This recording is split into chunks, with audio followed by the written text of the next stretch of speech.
get started. Welcome to the Financial Purpose Podcast. All opinions expressed by me or guests of the podcast are solely our own opinions and do not reflect the opinion of Life Moves Wealth Management. This podcast is for informational purposes only and should not be relied upon for any financial or investment decisions. Clients of Life Moves Wealth Management may maintain positions in the securities discussed in this podcast.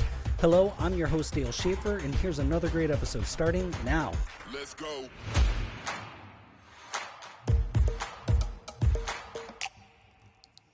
Gentlemen, welcome to episode 41 of the Financial Purpose Podcast. How's everybody doing? Fantastic. Doing great. Great, grand, awesome. Great, grand, awesome. I love it. It's so much fun to have extra people on the podcast. I'm like super excited Not just about talking this. to yourself? Not just talking to myself, like to the wall, To the window. to the window. We're definitely extra, let me tell you. Welcome to today. It's going to be a little extra. I'm so pumped. Okay, so let's do a round of introductions because you two have been on the podcast forever ago, episode 12. Oh, is he pointing at me? Or? Both Yeah, of- that's yeah, us. you Oh, two. got it. The Jakes. Back in the day. Back in the day, episode 12, Burn the Boats. Remember? That long ago already? Yeah. I Yeah, love that this is episode. 41. Oh, my That God. was I'm proud 12. of you. You've been proud busy. of you. That's it was a while. And then Josh has not been on the podcast, but has recorded the podcast. So I'll let you guys introduce yourselves, and then we'll get cranking. Jake Morrow. Oh, hi, that's me. I put my nose first. Does that mean I go? Yeah. Jake Morrow, long-time listener, first time being on with four people. I don't know. In my head, it sounded a lot First-time cooler. caller. Number one in your hearts. How you feeling? Better than I I deserve. I don't know. What are you looking for out of the introduction? Hi, Jake Morrow. Pleasure to be here. Thank you. Jake Morrow, business owner, entrepreneur, Yeah. motorcycle extraordinaire. Enthusiast galore. Yeah. Yep. Okay. I think Dale just did That's your all I intro. got. That's way better than what I Maybe have. you so. should do intros. Maybe. Right. Josh. Oh, now my turn. Yeah. Yep. That's bad. I'm I'm Josh. Josh. That's good. Software developer for a very long time. Owned a lot of companies over the years, and I don't know, just Boom. owned a lot of companies and done a lot of stuff. So Okay. mostly software, and own the podcast studio and. So, and also the developer of the Life Moves Wealth website. So Right. nice. All right. Awesome. Mr. Brown. Oh, I'm the other Jake Brown. Also own a few businesses. I try my best. Yeah, I don't know what you want from Business me. partners. Business partners. Yeah, Jake's Jake Morrow and I are business partners within some franchise services. Perfect. I love it. And so the three of you guys, three of my best friends, right? And so it's a lot of fun to have. I know. Dude. We're here. We made it. We made it. So All right, cut, edit, done. We're out. Yeah. Everyone go.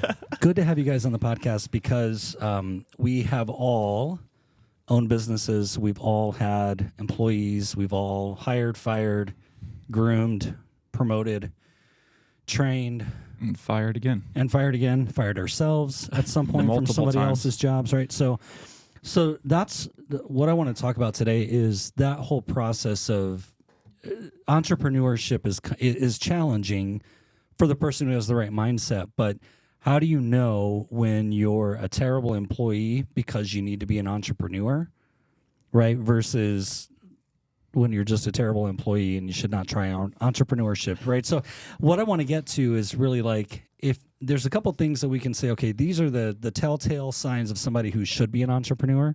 And at what point do you say, yep, okay, those boxes are checked. I need to do something about that. Right. So if you're listening to the episode and you're working for somebody else and you meet some of these frustrations, this episode might be for you. But I'm not going to take responsibility for anybody who's like quits their job in the next 5 minutes. I'll take that. I got it. That's on me. You're welcome. I love it. Okay, so I put together, these notes. First thing is some signs that you might be a terrible employee but a potential entrepreneur. And so the very first one I think is really interesting because it's lack of engagement. And so that can go probably like several different directions, right? Because you can Like, how many people, I think the stat is something like almost 50% of people are already disengaged at their jobs anyway, Yeah. right? Especially since the pandemic. So, you guys have any employees who aren't engaged? I think it's more than 50%, but Yeah, Yeah. there's quite a few. I mean, there's hot weeks and cold weeks where it's just like, yeah, we're guns and blazing, but then the next week it's just like completely different mentality of, no, I don't want to be here. Mm-hmm. So it is all about how you structure your business and how you structure your shops or your warehouses or any type of business industry you're in. But it is how you kind of, like you mentioned earlier, groom your employees, try to create that quote unquote family mentality and make it fun for them to show up. I think that's the most important. So, go ahead. Yeah, and your employees need to respect you and respect the company that they're working for. And if they lose respect in it, then you've lost them from then on. Yeah. And the engagement of you have to make it a nice work environment.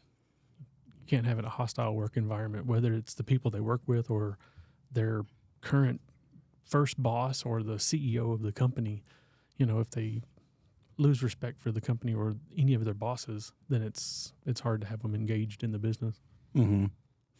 Walk it back, though. So, let's put ourselves in the employee seat, right? Because we were all employees before we jumped off the ship and swam ourselves, right? So talk about the period of time where you were not engaged, not because you didn't respect people, or maybe that was part of the process, right?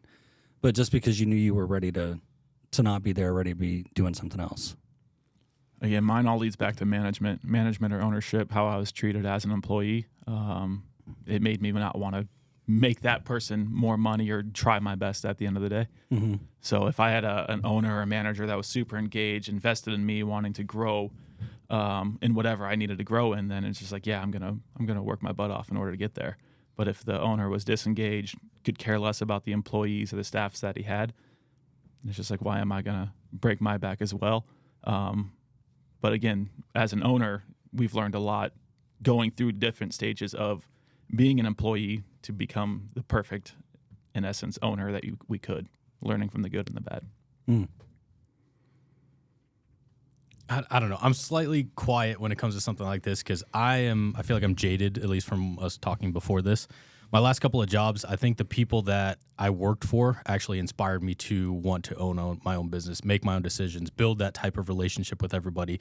I mean, previously, I worked at like the Westin, right? I was a lifeguard way back in the day, and it became just a paycheck to me. That's the only reason I'd show up. And I'd clock out when I had to go home, and it was just a paycheck. We all have bills to pay. We all need a paycheck, and that's what it turned into. But after that, I mean, Ski Pro was the first big jump into actual like management for me, and I still go and help those guys out because of who they were, what they represented, and how they carried themselves as not just individuals, but as a business, as a company, as a family, quote unquote, right?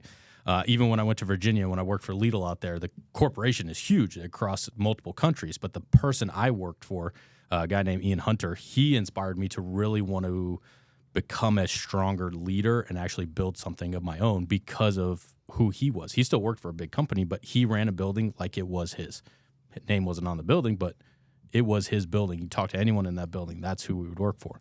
Right, so I feel like I'm slightly jaded in this situation because I was inspired to want to own my own business and to be the guy who makes all the decisions because of great leaders in that aspect. Yeah, and I think it depends on the size of the company you're working for, because it's like the bigger the company, the less likely the manager is to want to promote you and take your job. You know, you're going to take their job.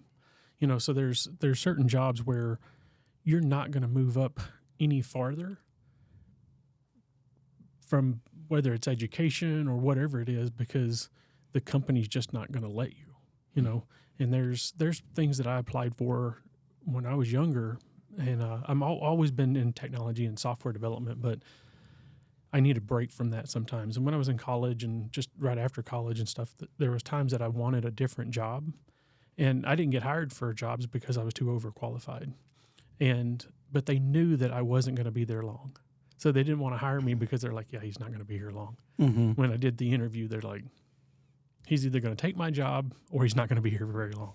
So I think it just depends on also the size of the company and the management. That's great that you had that opportunity of someone telling, you know. Yeah. But most places aren't like that. And I've always tried to be that way. You know, I've always tried to inspire anyone that worked for me to do their own thing or, get a better job. I might not be able to pay someone as well as someone else. And I've had people leave because of that. One of my, when I owned the marketing company, one of my guys, Scott, he worked for me for a long time. He actually was my bug guy, and I met him through Cub Scouts.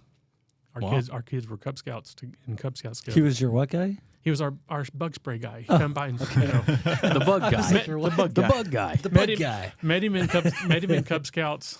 Hired him to spray our house for bugs, and he's like, man, I've always wanted to be in technology. And I'm like, started talking to him. I'm like, man, he's really, really smart. So I hired him in the marketing company, and he did great. And then he got picked up by web.com or got an offer from web.com, and he came in and he's like, I got this offer. And I'm like, dude, I can't pay you that. And I'm happy for you. Go for it. You need to do that. Of course, then they sold and he had to move to Florida, but he did great. Now he's doing even better. He doesn't own his own company or anything, but he's pretty high up in the company that he works for. So I've always tried to do that with people, is like try to get them to do more and be their own boss or do their own thing. So if I could find software developers that didn't want to do that, I'd be happy, because that's what usually happens is I teach them something and they leave and try to go do it themselves. And they're not an entrepreneur. They don't realize what it takes to run the business. And they go and they get 2 or 3 clients, and then they go, oh my God, there's bookkeeping and, like I have to do all this stuff by myself. And so they don't last very long. So. Yeah, that's actually a really good point, because I think that's when it's make or break as an entrepreneur, right? When you're, especially when you're starting out and you're lean and mean, you have to be lean and mean to make, the first couple of years work or whatever. Yep. And you're just like, I've got an idea, or like the second thing is, signs you might be a terrible employee, but a potential entrepreneur is resisting authority. So you might come in and say, you know what, like, screw this, I've had enough, I'm out of here, kind of thing. I'm going to go start my own thing. I'm going to take my clients with me, whatever. And then you get to the other side and you're like, oh my gosh, like it was really just easier collecting a paycheck. Honestly. Right? And so I think that's interesting. I wanted to come back to, because of what you said, with you had people around you in leadership roles that inspired you to either go like continue building as an intrapreneur or even to build your own thing as an entre, right? To your question, and sometimes I think about this too, because I had a very similar experience where it was a bit where I had people who wanted me on the team, but they wanted to kind of put a little bit of a governor on how fast I could run, right? And so someone finally said, yeah, it's nice that you want to do that, but if you want to do that, you need to go skate on your own pond. And that was almost 6-7 years ago, and that's what ultimately led down the road to launching Life Moves Wealth, right? It was like, okay, challenge accepted, right? But because I have a problem with authority, obviously. But like to your point, if you would have had somebody leading you who would have been more of a builder, somebody who was building into you, developing your leadership style, your strengths, like that kind of thing, would you have been able to stay, or would the path still have ended where you are now? I think the path would have still ended where I'm at now. I've always had that entrepreneur mindset. I never wanted to work for somebody else or for somebody else to tell me how much I'm going to make that week, whether it's $0 or $3,000. I didn't want somebody else making that decision. Yep. So I always had it in my mindset. And I've had a bunch of great mentors along the way that have grown me through all these stages as well. And even some of the guys that I wouldn't, replicate what I do now off of, they're still mentors in a way of showing me what not to do. So, along the path, I've learned so much, whether good or bad. So I think either way, though, at the end of the day, I'd still be doing what I'm doing. Mm-hmm. Okay. And for me, it wasn't working for someone that I had a problem with. I have the mentality of wanting to do something better. And I go to work somewhere, and no matter where it was at, and I'm like, man, we could do this so much more efficient if we did it this way. And if the manager or owner of the company wasn't willing to listen, then that was a major problem. And I think that's the biggest thing with most entrepreneurs is, and I run into this a lot with software development, with the website. When I go to talk to somebody about their company because they need a website, I'm like, all right, tell me what you do and how you do it. And because I'm coming from outside of the box, I come in and I go, wouldn't it be better if you did this? And if they don't really listen, if they completely, nope, not, if they can give me an example where they've already tried that and it didn't work, then that's one thing. But if they're just like, nope, not going to do it, nope, then I usually don't do their website because they're not willing to listen to, they're not going to listen to what I do when I go, okay, this is the website you need and this is what's going to do the best for your business. They have a problem with employees doing the same thing. If the employee says, hey, if we did this, we could save time or money. Nope, we're going to do it this way because this is the way I want to do it. If they're not willing to listen to that's going to be a big problem. But a lot of people don't listen to that. They're not listening to criticism. So how do you decide, as the business owner, and I'm going to direct this to the Jakes because you guys of the four of us have the most employees. So how do you decide as the business owner when to take that? Because what you're describing is point 3, which is creative frustration, right? So you're looking at this going, I know we can do this better. I know this can be better. And it's being shot down. So as the business owner, how do you decide what ideas get shot down versus what ideas you might be able to implement? Or is it a matter of who the idea is coming from? Or, I mean, just how do you evaluate that feedback in real time? You want to set it off? So I try to take all the feedback we can from every employee that we have, right? We'll at least listen to them. If it's something we've already tried, then I will tell them, hey, look, we've already tried this. It doesn't work. We're not going to waste our time on it, right? Because we've already done something like this. If it makes any sort of sense, then we will take it in. We'll discuss it. We'll figure out if we want to do a trial run, which we've done many of times from other employees bringing things onto to the table. We'll try it at one location. If it works, everyone's going to get it. If it doesn't work, we tried it. We're going to go back to what we were doing because it's working better than what that idea was.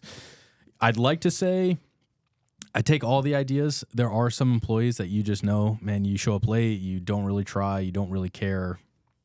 Thanks for the idea, but I don't care either. You don't care, I don't care. Right? I'd love to say I would never do that, but I have done that a couple of times now, right? So depending on that employee, depending on how they, I don't want to say help the business, but the amount of effort they put in dictates if I absorb their information or not, I guess.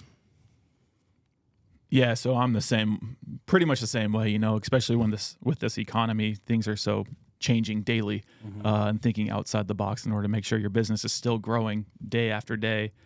Even what you're doing yesterday isn't working anymore. I try to take, whatever my team is saying to me.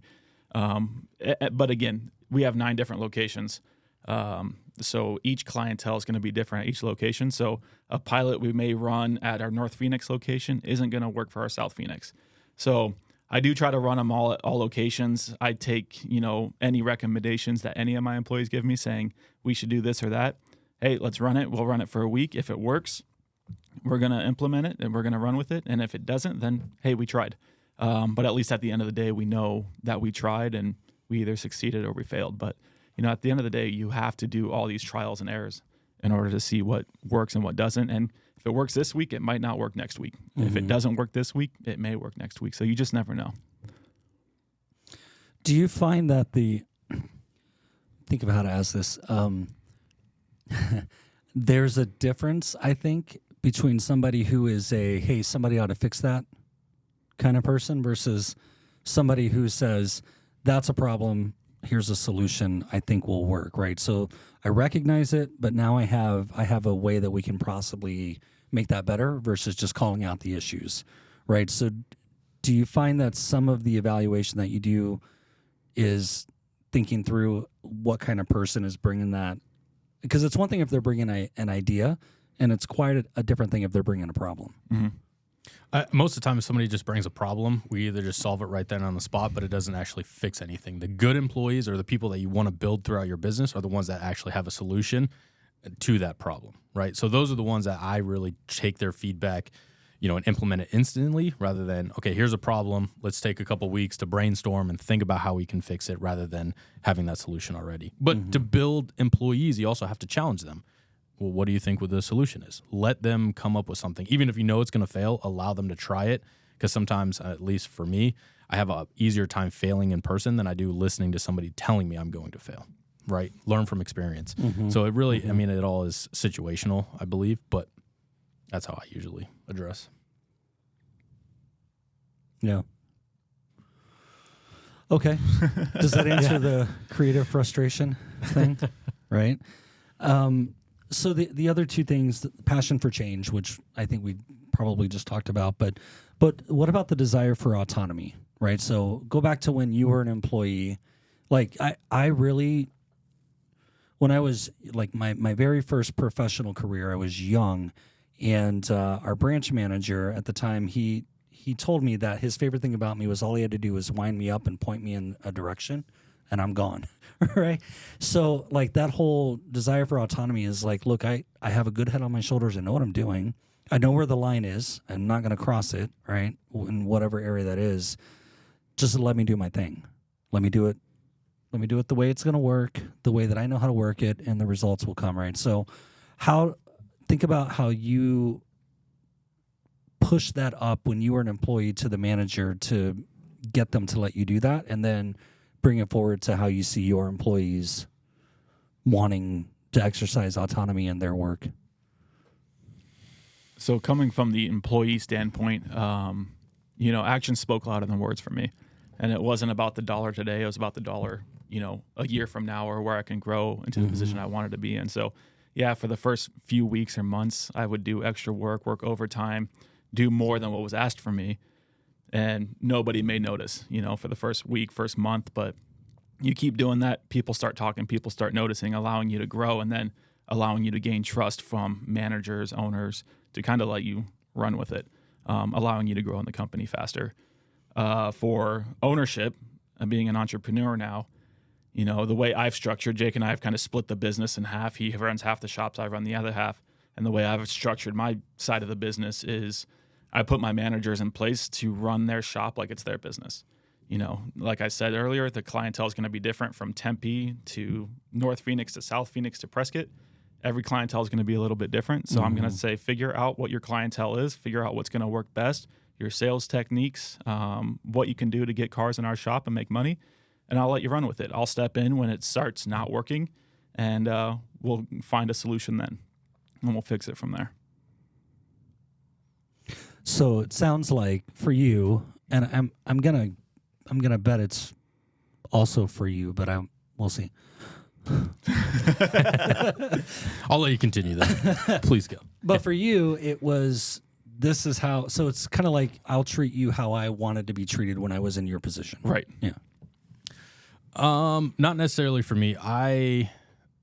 I don't like to be micromanaged, so I try my best not to micromanage anyone, but I don't like not being in the know. I don't like missing information. If I get asked a question, I want to be able to give a valid response. I don't want to have to go, hey, I want to go call somebody and figure out the information for you, or hey, I got to go look at spreadsheets. So I try to carry a little bit more of a, I'm kind of looking over your shoulder. I still allow them to make decisions because just like Jake said, you have to allow them to kind of progress as it's their business and then step in if it gets real bad. But I like to, I guess you can kind of say, put a hand on the shoulder and really kind of be involved a little bit more just because it's just who I am. I like to be able to fix something or be on top of it, or, if I kind of is micromanaging, and I hate to say that, and even though I know I do it, I'm not the best at delegating. I've worked on it for years and years and years, and I still have a hard time doing it, but I really do. And that's part of maybe being an entrepreneur, is being in control, right? We want to steer the ship in a certain direction, and I don't necessarily trust that employee 100% because at the end of the day, it's not really their dollar out of their pocket. For them, they can go spend money on new equipment or repair something or fix something because for them, it doesn't matter. It's just money. We're all made of money. You own a business, you're freaking rich. To where for us, it's like, dude, I'm going to pinch every freaking penny because we are a small business, because we need every single one of those. So I do kind of micromanage a little bit. Well, and I think it goes back to whether it's a job or a career. Yeah. So, because you've got employees that are going to be at a job, and you've got employees that are going to be at a career. Like for you guys, a painter it's going to be more of a career because they're going to paint for the rest of their life. Mm-hmm. Once they learn how to paint, they're going to paint. Mm-hmm. But someone, sweeping the floor, that's a job for them. They're not for some, it's a career. Well, and there, there is those Definitely people. not an entrepreneur. There is those people that will stay at a job their entire life, and that's perfectly fine if that's your mentality, that's your what you want to do. And but I think that's the difference too. And we were just talking about this. Jake Brown and I were before we started the podcast, before you guys got here. I've got a client right now that these are her employees are very highly educated people, and they shouldn't be micromanaged. But she does micromanage them, and they don't last very long because they know what they're supposed to do. They're highly educated. They know they're supposed to come in. Now they should follow the rules of her business, that she gives them, but she micromanages them. So they're there for 2.5, 3 months, and then they go, well, screw this. I'm going to go somewhere else where I'm not micromanaged because of my education, and So I think that's the difference, is whether it's a job or a career. And when someone's just starting out, I think they have to be a little bit micromanaged until you can trust them that they're going to do it like it's their own business. So Yeah, and I wonder how much of that is kind of like the higher risk for not only mistakes but outcomes. Where, like in your business, for both of you guys, if there's a mistake that's made in the process and that car gets put back on the road, there's a chance it's coming back, and when it comes back, that's on your dime, right? I totally get that. Like there's a high risk involved in that. It was the same thing before I was an advisor working at the foundation company. It was the same thing. Like if there was a mistake in the field, we're going to spend all day digging it back up and figuring out what went wrong, and it's not only the material costs, but the labor costs, right? You guys get it. It It's adds just like, up quickly. so fast. And so all of those, as an entrepreneur and a business owner, right? Pension pennies, all of those best laid plans, because we all start out with some cash flow projections, and, we want to do this and this and this for the business. And then as soon as one of those things comes back, there goes that idea, there goes that idea, there goes that idea, right? So I don't know. Like I would be maybe somewhere in between. Because are you spot checking every car? No, not every car, right? I wish that I could, right? But at the end of the day, we're paying them to do a job. Why am I doing their job if they're still receiving a paycheck, right? So you still have to give plenty of room to run on a leash technically, but at the end of the day, it's still dollars out of my pocket. So I want to ensure that every dollar that does come out, we could have at least avoided, or maybe here's a new process to avoid the next dollar that's coming out of our pocket, right? So just trying to make sure that I have, I guess, an overview of everything, and still being able to tap into each location and still understand, okay, I know everything that's going on, or at least the majority. 75, 80% is what I mean by like most everything, or I'm not 100% involved in every location. It's impossible. I'd miss so much more if I tried to do every single person's job. It's just, you'd run yourself ragged. Exactly. And then nobody would want to work for me. Why the hell am I doing this if Jake's just going to come over and tell me I'm either doing it wrong or doing it for me? So it's a fine line you have to play. And right now, I think, I am probably more involved than I should be, especially with the amount of people that work for us. But for me, it feels like I have to be to ensure that we are moving in the right direction. Yeah. And I think there's incentives that you can give employees too, that will help them do their job better, and so that car doesn't come back. If we have a car that comes back, hey, guess what? You guys lose your bonus for the month. So I think incentives help a whole lot for those jobs or those careers both. So that's also the sad part, though. Why do I have to incentivize somebody to do their job properly the first time? Right. Instead of just doing it right the first time, quality checking. Now I have to incentivize you to do it right. It's always a fine line. We've talked about people are it. very money driven though, and that's the end all be all with it. Yeah, I don't know. I like the idea of having incentives, just as morale building, because sometimes like it's exhausting to always do it right, and I was always amazed with how much more I could earn with just like a pizza party. I know that always sounds like terrible, but dudes like to eat, man. So like a pizza party, or like we drag in a grill and we're grilling meat and everybody just sits down and BS's for an hour. Like, hey, it's Friday. We're going to take the rest of the afternoon off, but everybody comes back to the shop at noon. We're going to grill meat. We're going to talk a little bit about business. We're going to talk a little bit about our lives, and then we're going to get out and go live. And have a nice weekend. Yeah. I was always amazed at how much more you could get out of people just by appreciating them a little bit with some of those incentives. But I get you. Like, you shouldn't have to like bribe them to do it right. And so there's a fine line between those two mindsets, I think. Well, and I think it also changes too if you go, if you do something for a long time where you don't provide incentives, and then all of a sudden you start providing incentives, then it's like, oh, I'm bribing you to do a better job. Mm-hmm. But when they come in, if you're like, hey, as a team, we have this incentive program that if a car goes out and it doesn't come back, then, after so many, you get a bonus or whatever it is. Right. Something. So I think if you have that in place before you hire the people, I think that changes a little bit too. So instead of going, you suck as an employee, I need to figure out a way to make you do better. And, so. Yeah, I think there's a way. I think there was a period of time where, at some point you didn't have a system and now you do, and you finesse it. But I think it can be challenging for, and I think this is one of the places where there's a fundamental, almost like a Chinese firewall between a true employee and somebody who sees the bigger picture, is in a type of environment, and we're all in here in kind of this, we can get this for our businesses, where there's a big payday that comes for completing a project or completing a job or something like that. And the employees understand the number that's on that invoice because they're going to see the invoice, right? Some of them might be responsible for collecting it. Some of them might not, but they're going to know I'm doing this number of widgets times this number of hours. I know what that's worth, right? Most people should have an idea. And so they're going to look at that and they would say, well, we need this thing, and I know we just finished that job and just got this money collected, so we need this. And as the business owner, you're going to say, I'm sorry, we don't have that money. And their brain is going to fry. Right. They can't comprehend it. Yeah, Right. That happens all the time. Right. They see income, but they don't see anything going out. They don't see Right. the rent, the electricity, the water, the Taxes. insurance, the workers' comp, the Taxes. everything, taxes, and then more taxes. Yeah. Yeah. So we've had a lot of those weeks where we brought in a great sales amount, but it's just like that broke us even. Because the week before we had to borrow money, so we're catching up still, and they're missing that fact of it.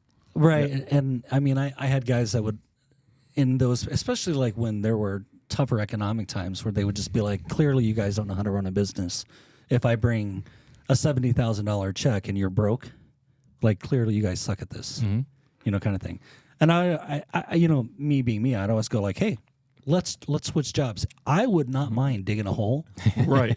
And then leaving at the end of the day and turning my phone off. Yeah, for sure. Yeah. Meanwhile, I don't get to just go home and clock out. My work will continue. Yep. So, but head work and body work is totally different. But still, like I think that there's a fun, like that's a big shift. If you can't look at that and say, if you're the person who says clearly you don't know what you're doing, it's really, really easy to throw rocks, right, at the glass houses. And it's another person that would say, help me understand why this doesn't work that way, right? And I think you can do that without fully disclosing all of the the financials of the business, but you can do the concepts. Yeah, they don't need to see P&Ls, but Right. I think the big difference is people that want information, like all of us, right? We want to know how something works, why it's working like this, the whole process behind it, to where people just throw rocks. Well, you made $70,000, why aren't you rich? Just like you say, you don't have to break down a P&L, but this is why we owed money. We didn't get paid. Job. We have age receivables from 6 months ago we're still collecting on. Like, this money isn't just cash into our own pocket. And you can explain something like that, and they might listen, but they might not. They might not be able to absorb the information, and that's okay. It's not. That's why this isn't for everyone. And entrepreneur is not for everyone. Right. And the best way to describe that to them is go, hey, do you have your last paycheck that I paid you? And they're like, sure. Well, let's pull it out. So I paid you $800 last week. Did you take home $800? No. You had taxes, and then you had to pay your mortgage, and then you had to pay electricity, and then you had to pay water. So how much out of that $800 do you have left? Same thing with the business. $70,000. That's great. 30% of that went to taxes. So guess what's left? So like as you start breaking it down and showing them what they make on a weekly basis, here's what you took home, but that's before you paid your mortgage and your electricity and food, and it works the same way. There's a lot of business expenses that we have that doesn't, and for my business it's even worse, because we don't have like physical expenses. We don't have like, oh, look, we had to pay for this truck, right? Right. Or we had to pay for this big equipment. We had to pay for new sprayers for the paint booth or whatever, right? Everything is digital. It's all server cost and all this stuff, you know, and subscription fees and stuff like that. So my employees go, you just brought in $100,000. Yes, I did. After taxes, there's 70,000 left. And then after, you know, and you kind of start breaking it down, they're like, Yeah. Yeah, I made $7 that's- this week. yeah, it's like, it goes quick and you just have to show them that. So, Information. Yeah, definitely. So we all get it. We're all on the other side of this, right? And that, like, us getting it at some point, all of the things like, oh, this could be done better, or I see a better way, or I can run this better, right? Like all of those kinds of things, right? We're on the other side of it. We're running them better. We've all been in business long enough now where our fail rate is lower than it used to be, right? Okay. Remember that anything can happen. That's true. That's very true. But so I want to go back to because I remember, you know, some of the I remember vividly some of the conversations that led me to the point of jumping off and just launching the firm, right? And it happened very quickly. Like I decided and I was done. Not everybody goes through that fast of a process. Some people bake on it for a while, right? So I want to go through like how you like what's the point when you know that you need to make a transition? Like you've done the evaluation. Maybe we can talk about what the evaluation is, which is going to be a little bit different from everybody, but I think there's going to be some common traits, right? Where you're going to say, okay, I understand the financials. I understand the market ability of this business. I understand, you know, what my margins are going to look like, hopefully. I understand how am I going to get clients, what I'm going to do, how well we're going to do it. All of that stuff, you start putting it together. But how do you know, like, truly that you're ready to, like, it's not a thing where you need to just be promoted and you'll be happy again, but, like, because we all get bored, right? So is there a point where you say, or what did it look like for you when you said, yep, I'm going to do my own thing? So mine wasn't actually in business where I decided I want to do my own thing. I was going to community college at the time, playing football, and then blew out my knee. Go artichokes. Go fighting artichokes. Blew out my knee and ended up losing my scholarship and realized, hey, I can't play football again. But I also couldn't afford school now. So I wasn't going to ask my parents for any money. I wasn't going to look for a loan or anything. I said, I got to go work. So I started working, doing all this. My now wife, girlfriend at the time, I went over to her house and told her parents, like, hey, I dropped out. I got to go to work. I'm going to make money. Then I'll go back. And her dad ripped me from end to end on how I'm going to be a failure because I do not have a degree. And it was from his past where, you know, he couldn't get raises or grow in his business because he didn't have a degree. And it's like, it's all about this paper. So he ripped me from end to end. You're going to fail. You're not going to do this. You're not going to do that because you do not have a degree. And so in my head, I'm like, challenge accepted. Mm-hmm. I guess the only way without a degree that I'm going to be able to make money is by owning my own business. So that was kind of the turning point in my head of, all right, I have to prove this guy wrong and be able to take care of his daughter and provide for the family. Mm-hmm. And that was how many years ago? Oh my gosh, 13, Why are you staring 12, at me? Yeah. 12, because you know Still my alive. life You better were than I there. do. You were there. It was about, probably. I think it was It was about 10 to 12 years ago. the summer into 13. Yeah. So 11 years. Yeah. There you go. All right. Like I said, he knows my life better than I do. I went to public school. Well, I so mean, the original plan was for you to go to the NFL. I live in your pool house. You know, Jake had a plan really too. screwed this up for me. Yeah, Jake Okay? had a life plan. So I was on the same plan. You were going to do great with yeah, and then I became a blew failure. your knee out. Thanks a lot. Yeah. So that was my turning point. For me, I don't know. Because I had a desk in my bedroom when I was 5 years old and used to invoice my sister for borrowing my clothes. So like That's awesome. yeah, so it's like That's so awesome. I knew I wanted to own my own business because my dad owned his own business, and you know I knew that I wanted to do that from a young age, and falling into software development was just what that looked like. So, because my original thought was to be an architect because I love drawing houses, and then found out how long you had to go to school and how much money it cost for that schooling, and I'm like, that's dumb. And so no matter, I think I would have been owning my own business no matter what I was doing. Even if I was digging ditches, I think I'd still own my own business. But so I don't know when the thought of doing that, and I've never been scared to start a new business, and I like starting businesses with no money at all. Like, how cheaply can we do this without just throwing a bunch of money into it and doing it? So I think that's the other problem with a lot of people is they save up money and they go out and they're like, okay, I'm going to do my own thing and be my own boss. And they don't realize that the money they saved up, which is like 6 months of their living expenses, is not going to start a business the way they want. And they spend all the money in the first month and they're like, Now what? uh-oh, Well, you've opened a few businesses, but what was your first one that you opened? Like, you weren't scared at all when you first opened one? Well, I started writing software, getting paid to write software at like 12 years old. So it was like, He's a lot smarter than I we guess, ever I met. guess it's different when it comes to like, Nerd. computer stuff to like a physical building. right. Right, And, or that's, an and that's what actual I'm saying product. is, yeah. For me, I didn't have a lot of expenses other than my computer.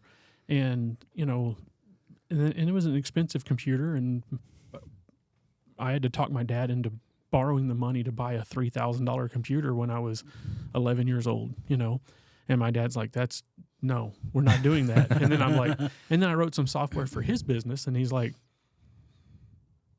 okay, maybe we need a computer. Here's your invoice, the Dad. best? So $3,000. So literally, I would take Yeah. the computer. I wrote the software for him, and I talked him into using the computer at his office. I'm like, it can be a business expense. And so at night, when he would close the business, I would go and disconnect the computer, carry it up to my room, and program. And then next morning before school, I'd bring it back down and put it back together. And so, so that was, so I didn't have a lot of expenses. It wasn't scary because I didn't have, rent and, equipment. All the and overhead yeah. and- Jake, what were you doing at 12 years old? I think that's when I got my first dirt bike. So probably playing with dirt and riding dirt bikes. Eating dirt still. Probably. Yeah. Not building. Not building software. But it's easier for you now because you've opened multiple businesses and Yeah. it's not even a second thought for you. Right. I mean, when we first got into it, we have a third business partner, and he kind of really laid the initial groundwork out for us. So it took away a lot of like the fear, I guess, or at least the unknown, right? How are we going to pay our bills? What are we going to do when it comes to loans? Like, how are we going to look at contracts? All that stuff, right? We actually had some help, so it was really, really nice. Took away all of that unknown stuff for us. But when nobody tells you about this when you want to open a business, but for us, right, we actually had physical properties. We actually have to carry inventory, a bunch of overhead expenses to initially start. When you are signing a contract and you're basically saying, if I own something and we don't pay a bills, it's yours, that is the scariest shit you'll ever do, right? And nobody tells you about that. Oh, you're going to own a business, be ready to lose every single thing that's in your name. Yep. Instead of like, hey, I bought my own house, I have my own car, I got a couple motorcycles, like I have all these things that can instantly be taken away from us, right? That was the biggest fear for me, and it still is to this day. Like you still have to be able and be aware of something like that. You can lose everything. Right. And like for me, that was the one thing is I accepted that fear. I accepted that this could happen, and you know what? I'll live with it if it does. So just accepting that fear and understanding was like, okay, let's do this. Let's not just dip our toe in. We'll go all in. Sign paperwork, and the next thing you know, you're signing another site and another location. 15-year lease here. That's the stuff that nobody tells you about and you don't think about. When you build a business plan, you want to have all those expenses or at least an idea of what you might need to spend. But the moment I sign my name stating everything I've just done for the past 30 years could be yours, that is real. Yeah. It's real. And so understanding that I was okay with it was the first big step into being an entrepreneur. Well, and for me, starting a new business and stuff is a little bit of the drive is that business not making enough money right now. And it's like, okay, well, what do I need to do to make it, just like this podcast studio, I didn't need this studio for my company. We wanted to start the podcast studio for for the personal training school. And it's like, okay, well, I know $800 a month. It's not that much, but for rent, so So I'm looking at, okay, Idea Pro Studio. It's kind of its own company, its own thing. Mm-hmm. And I'm like, all right, $800 a month for rent, $200 a month for internet. That's really all I need. That's all the expenses of this in studio, other than the equipment. Mm-hmm. And it's like, okay, well, the studio's not making $1,000 a month, and now I've got to buy all this equipment. So at what point do I say, that's enough? I'm going to cut my losses and be done, right? And so I had to go, okay, well, I know I have the money to pay the rent, even if it comes out of my pocket. So that didn't concern me. But not wanting me to pay it, but for it to make the money, for it to pay itself is kind of what the excitement of me is, to drive, to kind of, but if you don't have that money to pay it, that's where it's really scary to kind of go, oh boy, signing this lease and this is what's going to, Well, that's the roller coaster ride of being an entrepreneur. You know, you go and look at your bank account one morning. It's like, oh, we've got payroll today, and Everyone's there's no gonna make money. a deposit right now. What do we got in our cash Who drawers? has money? Yeah. And so, but that's the roller coaster ride of, all right, how are we going to get that money? How are we going to make it work? How are we going to get through the week? And you have those every single week, and they may be high ends, they may be low ends, but that's the excitement of being an entrepreneur. Yeah, I was going to say it's like some of it's addition by subtraction, right? So you're talking about like, okay, we're going to open a new location. So in like the basic thought is, okay, great, a whole new set of cash flows that's going to add to the business, but that's not the way it works. So it's like you're adding. I might need you to get on the conference call we have in a couple days. Yeah, 'cause it's like you're adding all these things, but I think what people don't see is not only like, okay, that's all personal guarantees, right? As a business owner, like you're signing it for the business, but it's your ass on the line, right? As the owner. Well, it's also your credit score, and it's your cash flow, and it's your personal net worth, because people don't see that sometimes, especially within the first 2, 3, 4 years of owning a business, that your credit score is going to come down because you have to finance activities with debt sometimes to get things started or to launch a new product line or something like that, right? And so, that's pulling on that. It's pulling on cash flow. Before you know it, all of your net worth is wrapped up in that business, and it's illiquid, right? And so it's easy to go, geez, yeah, these guys must be rich. Look at the trucks they buy and and I think what people don't realize is like that truck is the only thing that gets us up in the morning, because it's like it's the only thing we have to show at this particular month for this business. And that also goes back to, you're talking about $70,000 and the employee going, well, they just made $70,000. Why am I not getting a raise? Yeah. Is you say, okay, yeah. One of the reasons why is because, yeah, we made $70,000 today, but next month we may make nothing. And guess what? You're still going to have a job. Mm-hmm. Or you're not. Right. Or you're not. Yeah. So I can pay you a big bonus right now and deplete the bank account. Next month, if nothing comes in, guess what? We've you got to don't cut have a job. staff. Yeah, we have to cut staff because we're safe. Right. And either way, it's going to be your fault. It's going to be your fault if they don't get a raise. It's going to be your fault if nothing comes in. Right. Because again, you don't know how to run the business clearly. So obviously, it's hard to launch. It's hard to be an entrepreneur.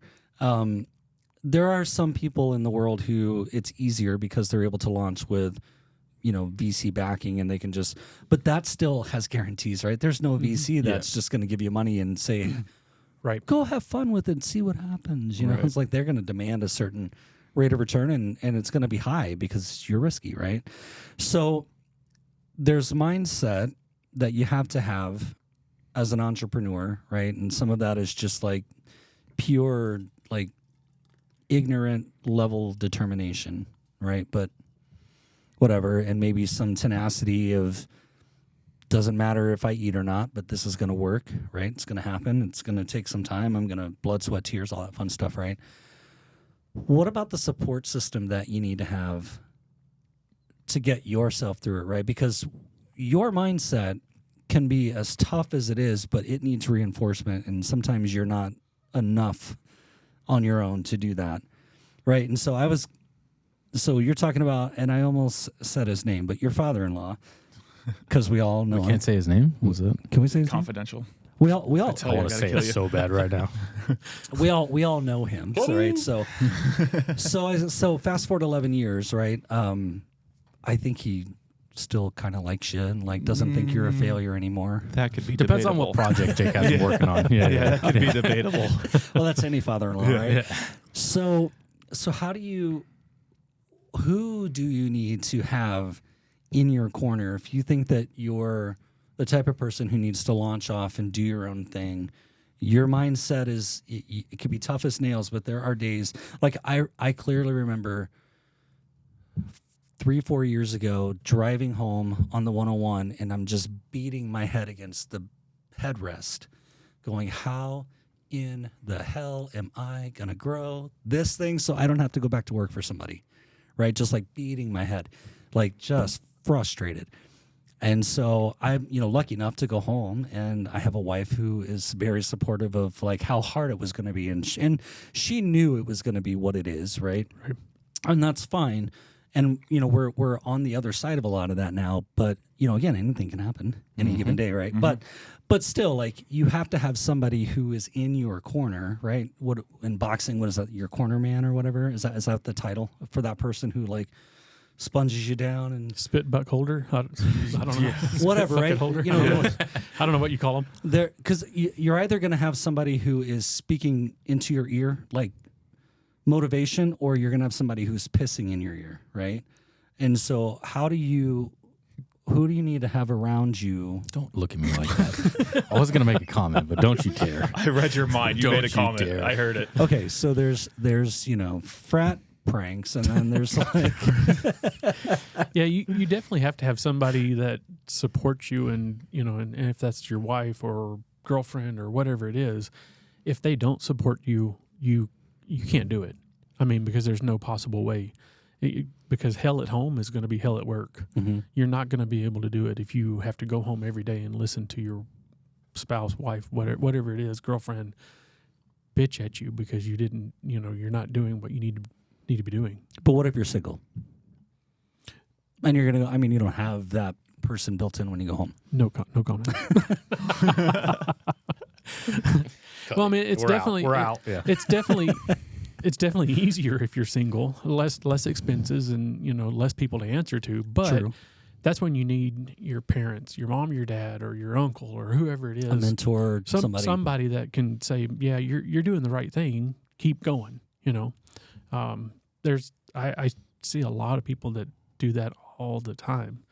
Travis with the school, he bought the school, the personal training school, and then COVID hit. Like he bought it in 2019, had one term, and then COVID hit. It was like, oh, now you got to close the school because nobody can be there. Right. And he's like, uh-oh. And he didn't have any income. And his wife is like, nope, stick with it, and so he did. So that was his support, So it's really important to have somebody that supports you. And even if you have to find that person, right? Because sometimes family won't always support you. I mean, when I moved to Virginia, my best friend was like, "You're an idiot. Don't move away." So thanks for the support. That was me. But like, so there's a guy I used to work for, or I still work for. His name's Matty. He works at Ski Pro. I sometimes will catch myself having a really rough couple of weeks or a week, and I'll just show up at the warehouse, and he knows. He'll see it on my face. He'll just stop. We'll sit and talk for 15, 20 minutes. Sometimes it goes even longer, depending on what we want to talk about.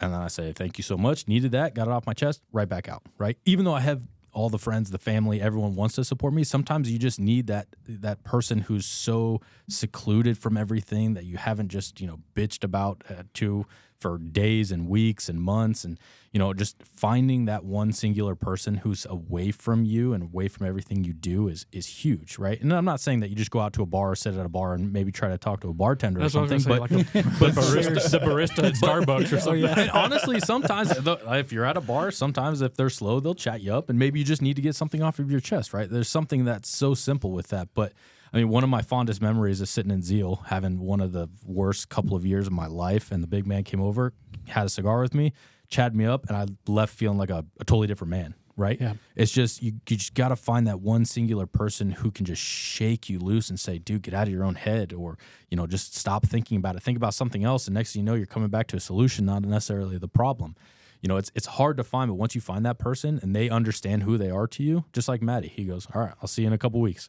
Hey, I haven't heard from you. Doing okay? I got, I'm ready for you at the warehouse. We got Miller Lite ready to go. He understands that he is that safe place for me to go and just come back to normal. Yeah. Right. And sometimes it's not like friends or family. It's just, I mean, Maddie is considered a very close friend to me, but it's not necessarily somebody sitting on your couch when you get home, right? It's not necessarily somebody that you just call every single day and talk to, like a mom or a dad or uncle or any of that stuff. You just have to find somebody who actually gives a shit about you. Yeah, and it could be somebody like Bradley, like an ex-pastor or a current pastor or, at your church or whatever. And that's just who he was. Yeah. That's what he did. Yeah, up for Bradley. Yeah, I think everybody here has used Bradley to do that several times, multiple times. And he was okay with it. Yeah, no. He liked it. He loved it. Mhm. Yeah. Yeah. Well, I mean, and so somebody like that, right? I think like he would have been and was selective with who he gave that to, right? Oh, absolutely. And I think anybody in a mentor role is going to do that, right? If they're doing it right, because it as a mentor, it takes so much. You have to give so much, or it depletes your energy, really, right? When you're hearing what somebody's going through, you're trying to help them go through it. You're a part of their success journey. It's exhausting. Oh yeah. And so you can only give that to a certain type of person, and certainly only a certain number of people, right? Right. But yeah, we all need to be those people, and there's going to be some point in our entrepreneur journey, if we haven't reached that already, where we're going to be that person for somebody else. Yeah, it's right? great to find a group of guys, like this, that, if you don't have the Bradley or you lose the Bradley, that we can still come together and Jake's like, hey, I'm thinking about doing blah, blah, blah. And we're like, no, that's a bad idea, dude. Don't do that. Yeah, the problem with your friends, all of us group, is just like, yeah, it's stupid. Let's do it. That's why we we'll like all be each there. other. Yeah. That's true. We'll all be there. That's true. Yeah. Well, and so speaking of a group, right? If you have a built-in group of guys, right? Like all of us, that's how we bonded around, cigars, and we all, our common link was all Bradley, right? All of us, that was our common link. And so the thing about having a group like that, if you're going to use them as any kind of mentorship, is that you've got to be dead nuts honest with those dudes. Oh, yeah. Or those gals, right? Like, you cannot keep up appearances like, oh, things are great. Yeah, hey, I'm thinking about... No, you got to be like, this sucks.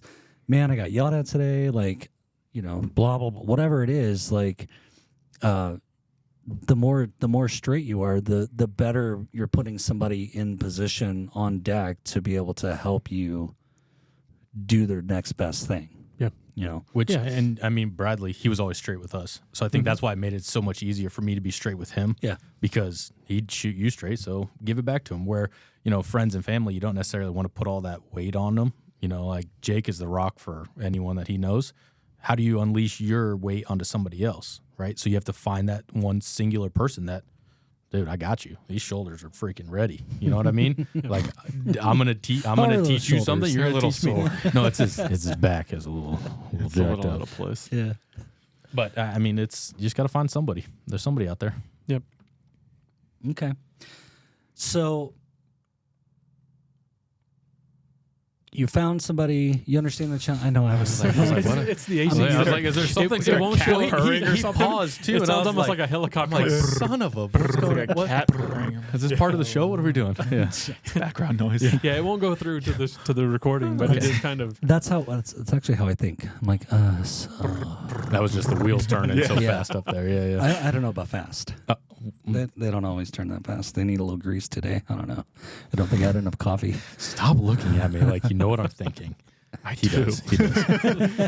1, 2, 3 tacos. Sure. Okay, so we got all of that, right? Like, talk about how long say you start, right? How long do you give yourself to know whether or not it's going to be successful? Well, I think that Subjective. depends It definitely varies. that varies depending on what the industry is, what you're doing. I mean, there's so many things that could change that. And I think a lot of it comes down to how much does it cost on a monthly basis to run, and how long can I run it until I run out of money? Or Is do you there get light- burned out in Yeah. yourself? Is there light Yeah. at the end of the tunnel? Right. I mean, realistically, most businesses 3 to 5 years. have it in your mind to where like I have to go at least this long to understand if I'm going to make it a big term or a long term thing. Right? Yeah, statistically, the fail rate is the highest the first 2 years. Yep. And you have to have goals. You have to say, I want to be able to make this amount of money, or I want to be able to do this. You know, whether it's painting cars, I want to be able to paint 8 cars a month, or you know, whatever it is. You set those goals, and if you don't reach those goals, then you kind of go. You reevaluate it and you kind of go, all right, I did 7 cars, so I'll do it another 6 months. You know, you have to set those goals and then reassess those goals throughout the time. Yeah. I don't think there's any really right answer, though. I know we've shut down a business within the past 4 years of one that we're like, all right, we need to fail fast. We see where the economy's going. We need to shut this down. And it dealt with shipping containers. And looking back at it You now, got out at the right time. no, we I mean, honestly, if we could have held on, Don't get me started, Dale.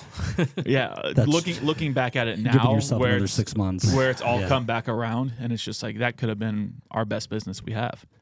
But we ended up joining as a team, and we're like, hey, this one, it's not working. The future's not looking good. We need to fail fast. And for us, that And was get the out of right it. decision. You know, I At mean, the we can time, always it go was back very- and think about it, but for us in that moment in time, it was the right decision. But to looking make. back at it now, it's like, crap, I really wish we had that one right now. Yeah, but that particular business, I mean, again, knowing where shipping containers are trading now, like you're at the same place now that you were when you close. like it crusted. That's and why I then said it it, came right back down. for us Yeah. in that moment of time was the best decision we could Right. have made. Yeah. Right. So like, do we wish we could have go back and do it? Absolutely. I wish we could, but maybe we wouldn't be where we're at now with the businesses that we're running because we would have invested too much time and energy in that. Maybe we would have closed something down. I mean, there's always the what if, right? But for us, the decision we made with the knowledge that we had in that moment of time was by far the best decision. Right. And that's how you have to look at it. You can't go back and go, man, what if? Or we should do this. We could do it. What if. Well, we're always going to. But as a business owner, right, you can't plan on the unknown. You have to Exactly. have the information that you have right in front of you and make a calculated decision. Good or bad, however it turns out, you have to make a decision. Unlike an employee where you don't really give a shit. It's like, I'll go have another job tomorrow. yeah, you know what I mean? Like, Well, it's hard. I think it also depends on what you're doing. Mm-hmm. If it's something you really, really, really want to do and you're passionate about, you'll stretch that out longer of like, okay, well, I'm not making any money yet, but I really enjoy what I'm doing. If you're owning shipping containers and you're like, I don't give a shit about shipping containers, but so I think there's a difference in that too. It as was like, fun, but it wasn't a lifelong goal. So, Right, yeah. Yeah, I mean that's where you guys were when I met you. Yeah. You were, you guys are just We had Mako and and the shipping containers. storage. Yeah. Now look at us. Yeah. Yeah. Look at us now. Look at you. Oh. So you guys on this topic, you guys were on episode 12, as I said earlier, which was the Burn the Boats episode. And we talked about when you're launching off as an entrepreneur, right? It's the whole it's the story of Cortez and he was invading Central America. This was in the 1500s, if I have my history correct, 1530 something. Anyway, and so they got there, knew that the battle ahead was going to be fierce, and so he ordered his guys to burn their boats because there was no plan B. Mm-hmm. You were just, we're going to take it or we're going to die. Right. And that's it. And they took it, right? Burn the boats. There was no way to get back to the ship. They were just taking over the land. So,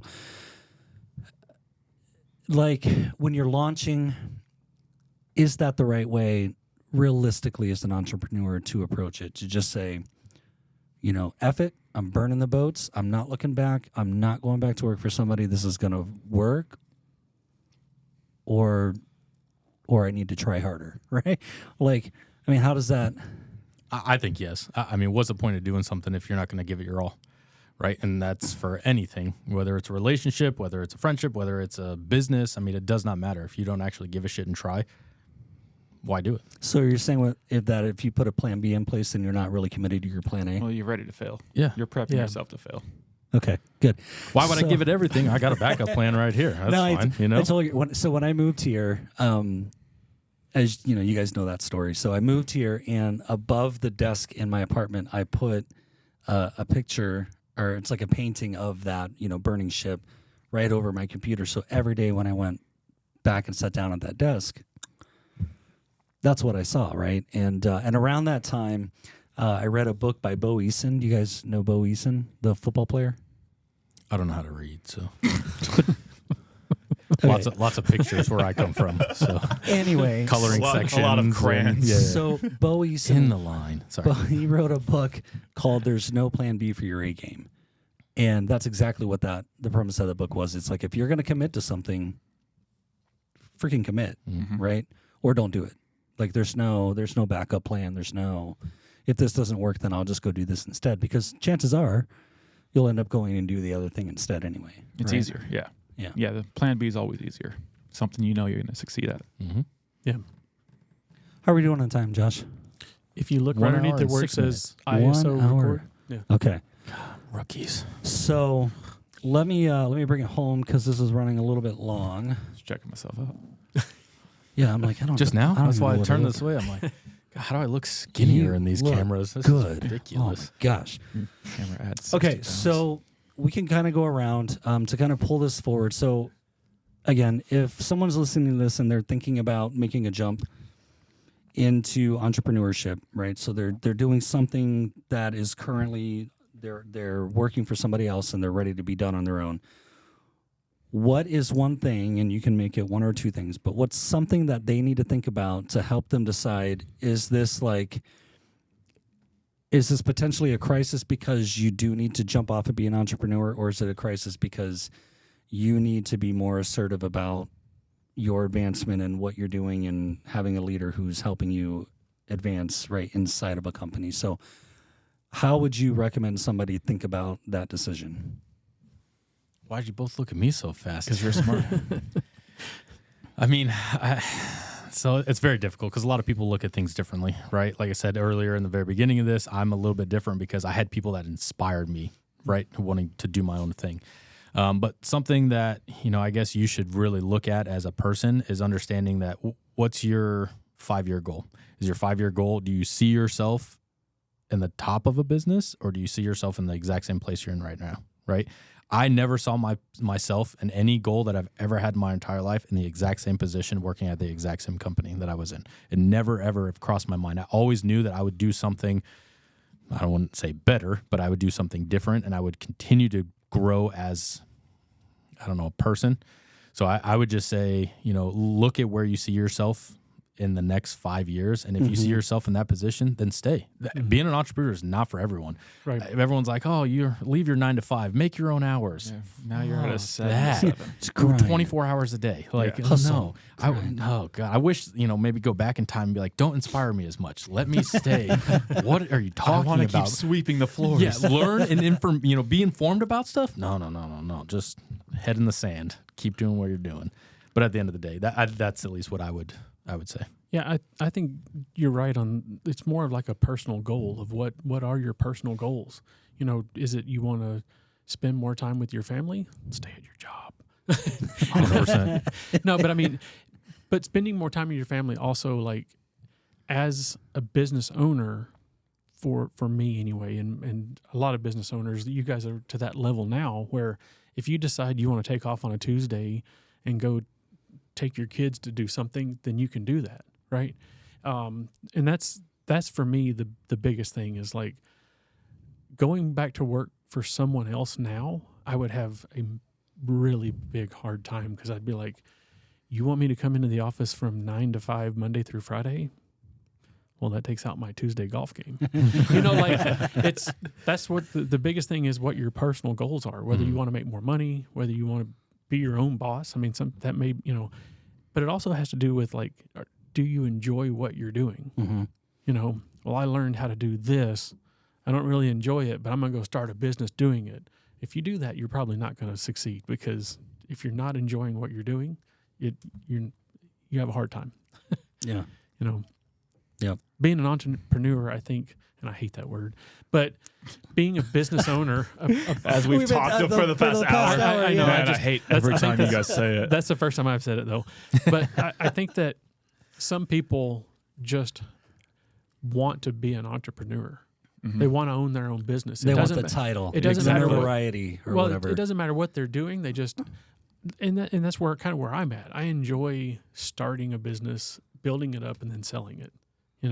And And so that's like not a specific industry. It's like, oh, I want to go sell cow manure. All right, cool. Let's get it started. I don't know anything about cow manure, but let's go, Right. So it's more of the building the business up and, than anything. So. Yeah, I think being an entrepreneur is definitely a mindset thing. You're going to know, when you're going to work that 9 to 5 every day, you have a certain mindset of, I can do this better. I can grow this faster. I don't want to do this 9 to 5. I want to do this 7 to 7 instead. Mm-hmm. But you're going to know. And it is a 24-hour. There's a lot of risk to reward. Starting out, you're going to go multiple years without money. You got to know that risk is going to come up. You're going to know the risk of, hey, here's my house, here's my cars, here's my wife's stock exchange, or all my wife's stocks that I'm going to put on the line as well now. So you're going to have a lot of risk at the start, but, there is reward at the end, especially if you continue on, make sure there's no plan B and you just stick with the plan A and make sure you succeed. Mm-hmm. Yeah, I agree with all of that. I would say, just because of my, professional hazard of what I do every day, if you don't know your numbers before you're going to start a business, right? If you don't know what that actually looks like, you're going to have some problems, because you don't want to start a business and then be surprised by what it costs or how much you need or how much you're not going to make or what your margins should be, could be, whatever.